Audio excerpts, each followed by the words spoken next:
Hello and welcome back to my channel.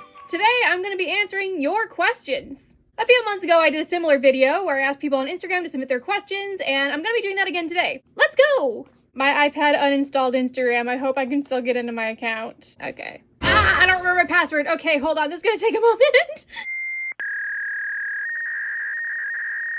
Okay, I have the questions now. Now let's go. Favorite cosplay this year so far?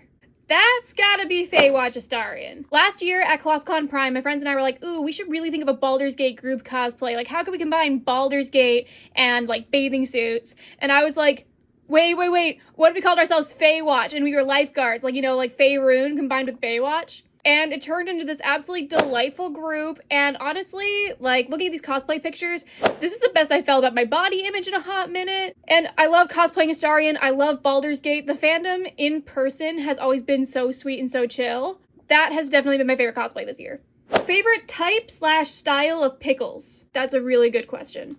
I don't know what my favorite type of pickle is. I am a pickle girly, but I am a little bit picky about my pickles. I tend to gravitate towards anything that is, like, super garlicky. Like, it needs to be very salty, and the garlic flavor needs to, like, punch me in the face. But yeah, I don't really care if it's, like, spears or chips or whatever.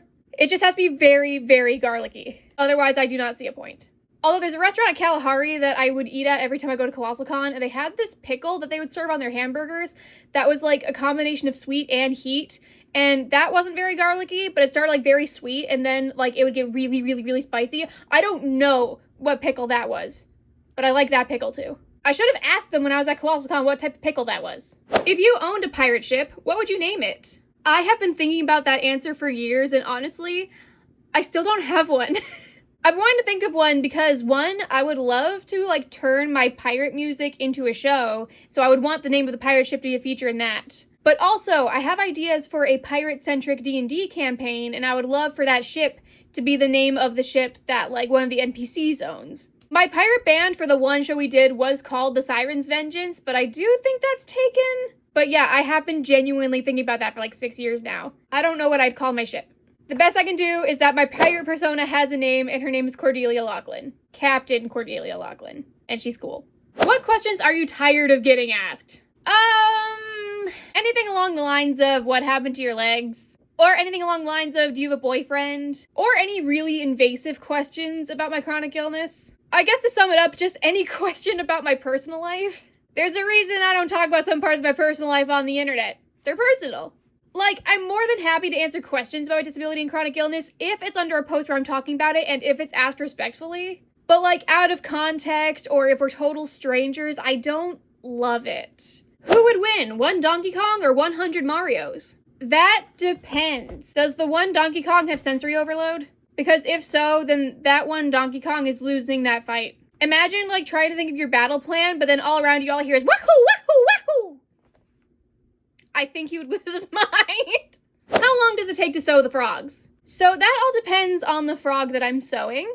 I can sew a pretty basic frog in like 45 minutes, but then some of the more elaborate frogs can take me up to 3 hours. I think the most time I've spent on a frog was for a Spider-Man frog that I made for my sister because I had to embroider like the entire thing. So on average, I usually say it takes about an hour. I would say most of the frogs that people order from me take about an hour, but it all really depends on like the complexity of the design.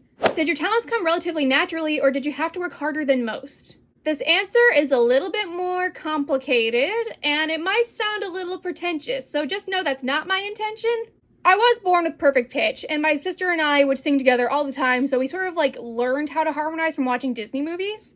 So that was a skill we just sort of picked up relatively easily. That being said, as I got older, I would take voice lessons, I would take acting lessons, I would take dance lessons. Because I may have had those skills, but I wanted to make sure I was using those skills in a healthy way. I've studied voice with people who had musical theater backgrounds, pop music backgrounds, and I've also learned a few things from people with opera backgrounds. I think all of those are very useful skills. So yes, there were skills that came to me fairly naturally, but I took lessons to make sure that I was doing them properly. I hope that kind of makes sense. Did you get the Switch 2? No.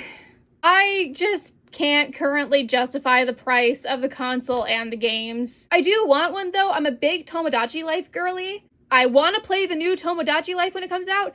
And also, I was a huge fan of Rhythm Heaven as a kid, and there's going to be a new Rhythm Heaven. Like, I love Mario Kart, but Mario Kart, I'm here for Tomodachi Life. So hopefully one day I can justify that. But right now I cannot. Which is fine, because I've got a lot of games for the Switch 1 that I need to complete anyway. But it would have been cool to get the Switch 2, I'm not gonna lie. We've got one more question. What's your number one hot take that you think should be a universal truth? I'm not actually sure if this is a hot take, but I'm gonna say it anyway. So when it comes to creative things like cooking, or art, or singing, or dancing, I don't think as many people who say that they're bad at these skills are actually bad at these skills. I don't think any human is inherently bad at these skills.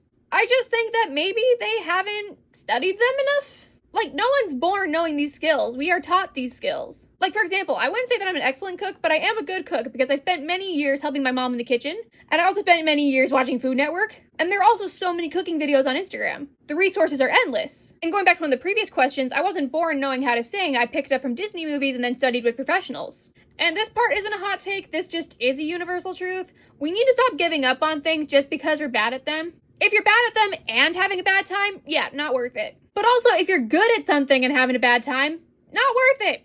But, as Jake the dog on Adventure Time said, sucking at something is the first step to being kind of good at something. So if you're kind of bad at something, but you're having fun, keep building that skill. I've been trying to get into a habit of reminding myself I'm not bad at this thing, I'm just learning how to do this thing. Once again, I'm not entirely certain if that was a hot take, but it is a subject I feel pretty strongly about. There were a couple more questions, but I didn't know how to answer them, so that's the video! Thank you so much for watching, and thank you to everyone who submitted questions.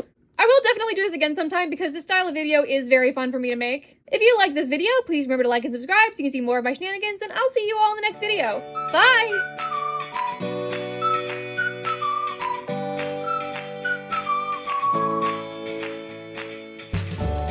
Is there lipstick in my teeth still? No, we're good.